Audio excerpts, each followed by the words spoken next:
Hey guys, if you're shopping for knives and gear, make sure you check out the description of the video you're watching right now for links to some great online retailers. There's also individual links for knives that I personally recommend. Thanks! What's going on YouTube? Middle Complex here, and today I've got another interesting knife review / knife overview to share with you guys. This is the Zero Tolerance 0450. I don't know why it has taken me so long to review this knife. This is not a new ZT knife, but whether or not a knife is new does not determine whether or not it's reviewed on the channel. It's just if I find it interesting. I have only ever handled this knife once, and after that, it just kind of fell off the radar for me. I enjoyed the larger version. That's the ZT-0452, the Sinkovich design. These are both Sinkovich designs. This is essentially just the smaller version of that knife with a few changes. But that was the one that I went for. I'll be including links for this guy, links for the bigger one, the carbon fiber variant of this, right? Everything that's available in different sizes, all down in the description where you can check that out, as well as zero tolerance knives in general, so you can check out what they've got going on right now.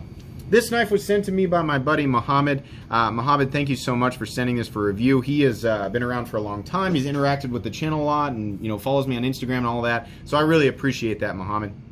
Let me go ahead and thank also my generous patrons for supporting me right now. If you'd like to get your hands on some cool stickers and some other benefits, there's of course a link down in the description. Your support means the world to me. And please follow me on Instagram at metal_complex.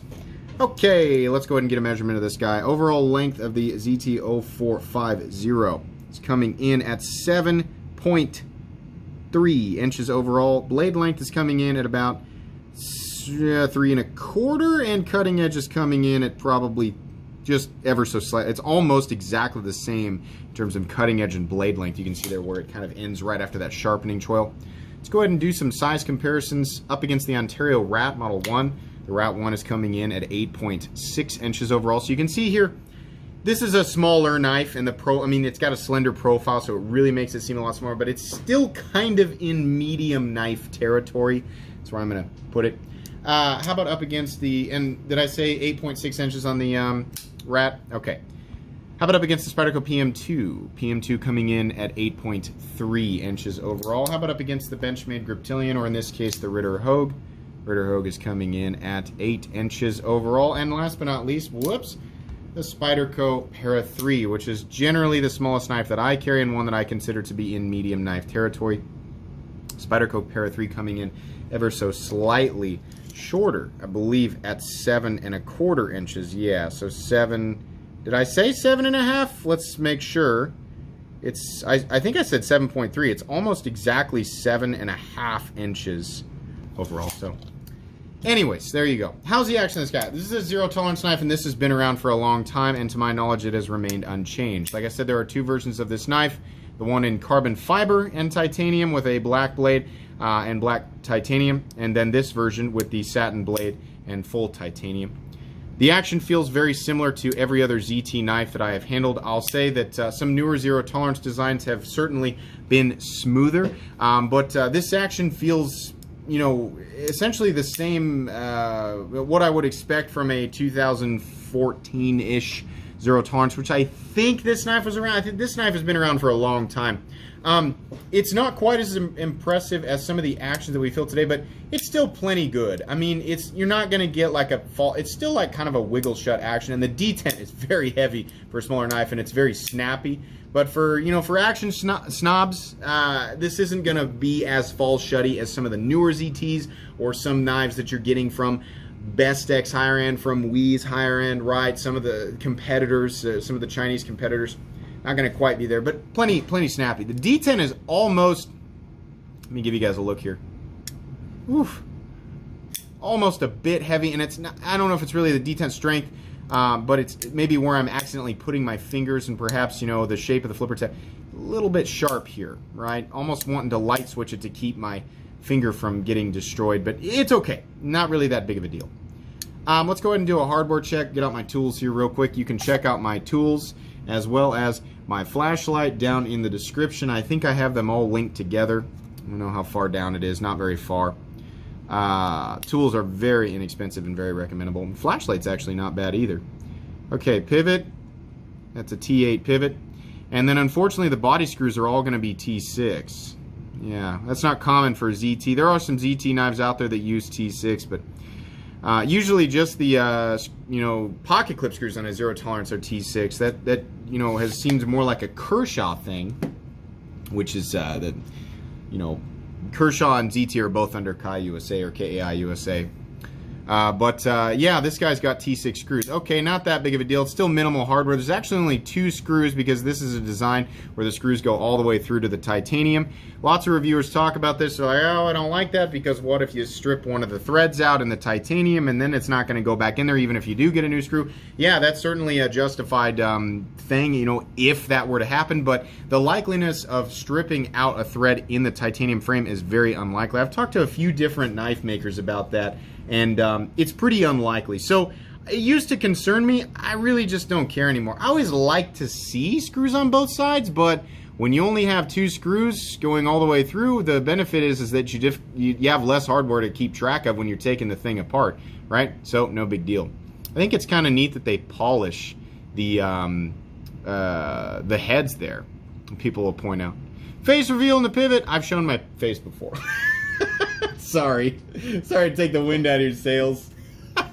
You want to see my face, you can follow me on Instagram. There you go. Follow me on Instagram if you want to see my face. Anyways, yeah, the hardware is minimal. Just be careful when you're taking this apart. It is T6. Those heads can strip easier, and the teeth on your bits can wear out pretty easily. Carry profile thickness up against the Spyderco Para 3. You can see there it is a little bit thinner. Right? Spyderco Para 3 and PM2 are a bit awkward in the pocket, but everybody loves them. So let's go ahead and do length and height. Body length is about maybe, I don't know, it's about the same as a Para 3. Nowhere near as long as the PM2, and nowhere near as tall as either of them, even though it does have a flipper tab. So that's good. It'll be nice in the pocket. Let's go ahead and take a look at the inside here real quick. Yeah, there's no milling on the inside, which is fine. This is a small knife. Doesn't weigh very much. Let's go ahead and measure. Actually, before we weigh it, let me give you guys a measurement of blade stock thickness here real quick. Thickness on the blades coming in at, 118 thousandths, something like that. Not very thick, about what I expected. Weight on this guy, coming in at, let's make sure we zero out. There we go.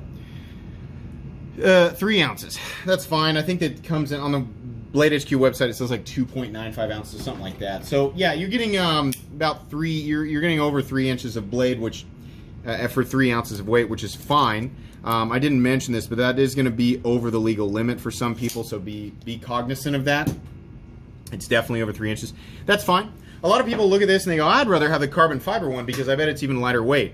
The carbon fiber one is like 2.5 ounces. I've always said that anything at 3 ounces or less is completely trivial to me. So if I'm looking at a knife that's got the exact same dimensions and blade length and it's 2 ounces, I could care less about that ounce. I don't notice it. It's only when we get up, over 4 ounces that every ounce to me seems to make a difference. But oftentimes the dimensions make even more of a difference, right? So we have a knife that is dimensionally going to be easy to carry for a lot of people, and it is past that line of it's just lightweight, right?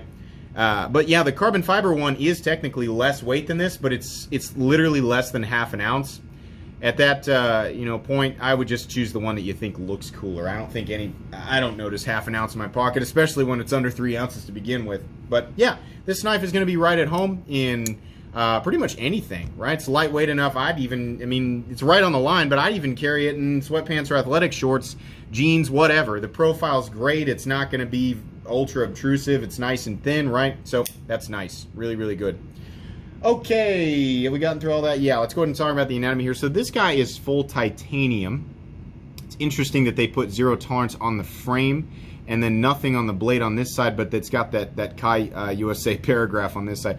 I kind of like the sterile blade look. I would like it a lot more if it didn't say 0 tolerance at all on anything, right? You could put it over here. I mean, my preference is always going to be that there's nothing anywhere on the blade. I just like a sterile blade better, but I can understand them wanting to put it somewhere. The way that they've got it is all right. The titanium looks great. This is very typical, like, 2014-ish, 2015 zero tolerance, where we just have the plain tumbled flat titanium. And you know what? It still looks nice. I always like chamfering if I can get it, but I still appreciate this. It looks nice. And the hinders that I buy are all flat, blocky titanium, so that's okay. As far as chamfering all the way around, it's pretty good. This area right here has got a little bit of a point to it, but I wouldn't call it sharp or anything like that. Honestly, it's pretty good. Ergonomically, it's very comfortable. My hands do not quite fit. I always want to fit in this an area like this on a blade or a handle shape like this. When we have this area back here where it's kind of ramping up, it makes me feel, and this is a short enough knife where it's not, I can't quite squeeze all of my fingers in there. I just don't want it all fit in there. I wear an XL glove, so I find that where it's comfortable to hold it, my pinky's kind of slipping off the edge. It's not really that big of a deal. I technically am gripping it with 4 fingers. It just isn't quite optimal for me. That's kind of the first time I handled this was at a Cabela's years ago, and I was curious about it, picked it up, and I was like, yeah, it's okay. It feels nice, feels like a good ZT knife, right? It's just a little bit too small. The funny thing is that the large one, the ZT05 or 045, what the heck is this? The 0450, God, ZT in your numbers. The 0452 is monstrous. It's like too big. So this is just a little bit too small for my hands. It's still okay. Ergonomics are all right. Give it a B-, C+, whatever that means. And then the big guy's just, I love the big one, but it's just huge. It would have been nice to see something in between, like 8.5 inches or 8.25 inches, something like that. It's my preferred range anyway. But yeah, I mean, as far as where my hands fall, it is fairly comfortable. The pocket clip it's too big on this knife. And this is a generic ZT clip that's made to fit a lot of different ZT models. They're not all modular, but this clip I think will fit on other ZT designs. And it's a little out of place. We'll talk about that clip here in a sec, but the clip is just too long, and it kind of, I can feel it definitely when I'm gripping it. But as far as like where my hands are supposed to go and where my thumb's supposed to go, yeah, I'm locked in. It's all right. Let's talk about the blade. The blade is, I mean, this is a Sinkovich design and is definitely, I mean, I look at this and I'm like, yeah, that's definitely, I mean, everybody kind of knows that the 0450 and 0452 and many other designs with ZT are Sinkovich designs.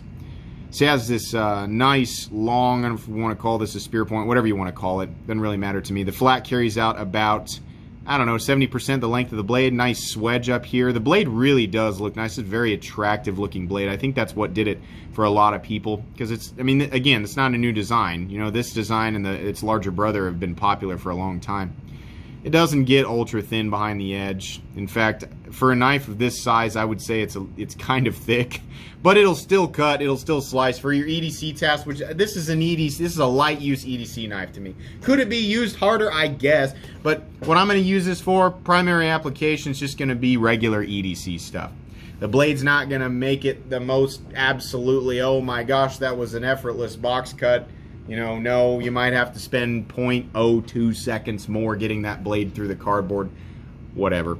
But yeah, it's always nice to see it when it's extra thin, but it's all right. It's kind of typical for ZT in this time period for sure. It's quite a bit of thickness as far as the blade stock goes carried out to the tip, so at least you don't have to worry too much about that very pointy tip, or as much, I guess, as if it were much thinner. This is coming in at S35 VN steel. I know somebody's going to say it, so I'll bring it up. You know, there have been talks about whether or not ZT's S35 VN is always heat treated properly. There's a range. You know, I've heard they've done well with their 20 CV. Their S35 VN in some cases I think has come back a little bit soft, but I've also seen cut tests where it's heat treated right on or actually a little bit higher, you know, so there's probably a range. There's a little bit of a dice roll. This is not like the LAPG, the $40 knife that comes in S35VN, where they had this massive range of, like, you know, some of them were being Rockwell tested at like 52, which is basically butter, and then other ones were at 60 or 61. No, I think people are finding that this is coming in, you know, as low as like 56, 57, and then as high as 61. I don't know that for sure. It's still quite a range. 56, 57 is too soft for S35VN. 60-61 is what people like to see it at. So that's a thing. People have talked about it. I have no idea what this particular one is heat treated at. I don't have the knowledge or capability to do that. It's just something that people talk about sometimes. And I think it's important for you guys to know that zero tolerance in general seems to be moving entirely towards 20 CV. At least that's what it looks like. So, you know, it's not something you should necessarily judge the brand on, but maybe if you're considering picking this up, check out some of the testing videos that are widely available on the internet, right? And then decide for yourself. Anyways, I do not like this gigantic paragraph that they always put on the back of their knives. 0450 KAI, Sinkovich, S35EN, USA, serial number 18551. Too much. This looks great. This doesn't. But it's not going to slow you down while you're cutting, so whatever. I really like that polishing on the pivot. That's nice. It doesn't translate to the rest of the hardware, but it's cool. It's a little teeny tiny thing. It's nothing super special, but it just looks nice. We have some red standoffs back here, and actually this one is... oh no, they're just cut like that. I thought maybe that was a lanyard thing. I was like, that's weird because they have a lanyard hole right there. But yeah, it kind of looks nice. If you like the contrast between red and titanium, which I think kind of looks nice, then you might like this. Otherwise, it's just a thing that's there and that it's red. There is a lanyard hole. It is not in the way of anything. It's not being prioritized over the clip, though I will say this. Because of the style and shape of the clip and the positioning of the lock bar and the cut, where you have to fix this to the titanium, it lays directly on the lock bar. That wouldn't be as much of a problem as on a larger blade, but when I go to flip this, my fingers want to naturally rest on the pocket clip. It's not a lot of room here, and you have to watch out. You don't want to rest your hands on the lock bar because that creates excess pressure and makes it hard to flip, and this thing already has kind of a heavy detent. So I rest my hands on the pocket clip. The problem is that the pocket clip is already resting on the frame lock. So if I push down too hard, it makes it really hard to flip, so I kind of have to like lightly, you know, if this was angled ever so slightly to allow the pocket clip to actually, you can see there, it's not resting on, it's resting right on, it's right beside the cutout. Ever so slightly angled a little bit more, it would rest just enough on the frame to where I could comfortably rest my fingers on it. And honestly, I could put whatever pressure I wanted. My finger kind of wants to fall right there. And it wouldn't affect the flipping action. Still though, I found that just after practice, it took me like 2 flips and I was like, ah, no, I can get it, right? It's just something, it's just annoying. It just should be on the frame, right? And if the lanyard hole wasn't there, they could have moved this over a little bit, right? But even with this here, that I feel like it should still be able to be angled just enough. I don't know. I hate lanyard holes. I'm getting to the point where they're just obnoxious, and seeing these designs that are almost totally ruined by the lanyard hole, I'm done with it. The pocket clip is just a basic ZT pocket clip, and I mean, it doesn't really go with the knife. It works. I mean, it functions just fine. It's not necessarily deep or shallow carry, right? I want the whole clip to be shorter so that it's not quite poking into my hand while I'm already confined to the handle, or the space in the handle, because it's not a huge knife. I want the thing to be shorter, and I want it to be partially resting on the frame. This is a regular steel clip. It'll undoubtedly catch on something and bend out, or perhaps even snap at some point, but I think ZT's pretty good about spare pocket clips, so it's not really that big of a deal. I'm getting hung up on that pocket clip. It's something that annoys me, but it's not an absolute deal breaker, just to clarify. This does have a steel lock bar insert that doubles as the over travel stops, so that's nice. The blade is a little teeny tiny bit off-centered, but this is definitely a user. It's got some marks here and there, so it's definitely been carried and flipped. I'm not really going to judge it too much. ZT tends to have really good centering. I'm going to guess this thing's going to come centered if you get it brand new. There is no blade play, up, down, left, or right, so that's great. All right, again, little things that I can nitpick. It's a little bit over 3 inches. You got to be careful about that. You know, the placement of the zero tolerance logo, it's okay. It's not really that big of a deal, right? I kind of would prefer that this little spot right here wasn't there, so I could rest my pinky on an area that wasn't a ramp, so it felt like it was sliding over the edge, but whatever. Not everybody cares about, you know, whether or not they can get all the fingers on there. The blade is a little bit thick for being such a small knife, but it's okay. It's not aggressively thick or anything like that. The pocket clip definitely would be cooler if it was not a generic clip and went more with the knife, and if it was angled over here so it could rest on the frame, right? I should point out that this is mountable on the left-hand side. It's a right-handed frame lock, but left-handed people can definitely enjoy it. But yeah, action is not quite where its competitors are at right now, but you know, to be fair, this is an older design, and ZT seems to have, you know, their newer designs seem to have better action. This knife's okay. It's okay. These come in at $188. Curiously, the ones in carbon fiber and titanium come in at $195. That's an okay price. There's so much competition. ZT's in a really tough spot. A lot of their knives come in between $180 and $300, and that is a, oh boy, you know, $180 to $300 will buy you quite a knife. More knife than you'll ever need in today's knife world, and most of what you'll find out there is being manufactured very well, but it's being manufactured in China. ZT, you know, says made in the USA, and as far as I know, that is absolutely the case. So you're paying a little bit more there. S35VN in this case is apparently has a bit of a range in terms of when, you know, the heat treat and whether or not it's going to translate well, so you got to be careful about that. It's okay. I think if this knife was hovering around $150, I'd be like, yeah, this is still a great buy, even considering, you know, the little teeny tiny things and whether or not you're going to get a perfectly heat treated blade. But I mean, for the vast majority of people who are watching this video, 80% of us, the way that we're going to be using our knives, might not notice it. Now, does that mean that the heat treat doesn't matter? No. I mean, just let me be clear about this. You know, even if 80% of us aren't going to notice the difference between a suboptimal and optimal heat treat, it doesn't mean that it doesn't matter. If I buy a luxury sport, I'm not rich, so I can't do this. But if I spent $500,000 on a luxury sports car, right, and it had all the luxury stuff, it had all the flashy stuff, right, but when it came down to performance, if it was claiming to be 800 horsepower or whatever, right, and I find out, I dyno test it, and I find out it's actually only putting out about 400 to 500, well, what the heck, you know? I paid for 800 horsepower. I understand it's like there's a difference between power output from the engine and power to the ground, but what I'm saying is if it's legitimately subpar, well, it doesn't matter if I actually plan on taking it out and racing it. I just want to know that I got what I paid for. So heat treat does matter. It's something you should consider. How important it is to you, it is important to me. This isn't quite a knife that I'm going to be recommending to everybody. I think that there are better options out there, even considering, people who are interested in buying this knife are likely interested in buying U.S. knives over Chinese knives when they can. You can make that decision for yourself. I'm not going to say, you should absolutely buy from one place or another.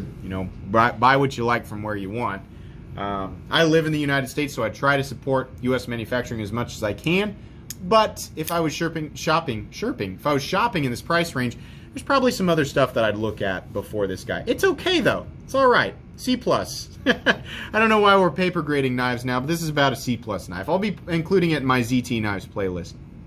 All right, guys. That's about all I can say. Mohammed, thank you so much for letting me take a look at this guy. Make sure to follow me on Instagram. Guys, if you enjoyed this video, please leave a like. If you'd like to check out my other content, I do, of course, have lots of videos of knives that are either expensive or inexpensive that I do or don't like, so check those out. And if you enjoy all my content, go ahead and click on that metal complex logo right there and subscribe, because there's definitely more coming. Thanks again for watching, everybody, and have a great day.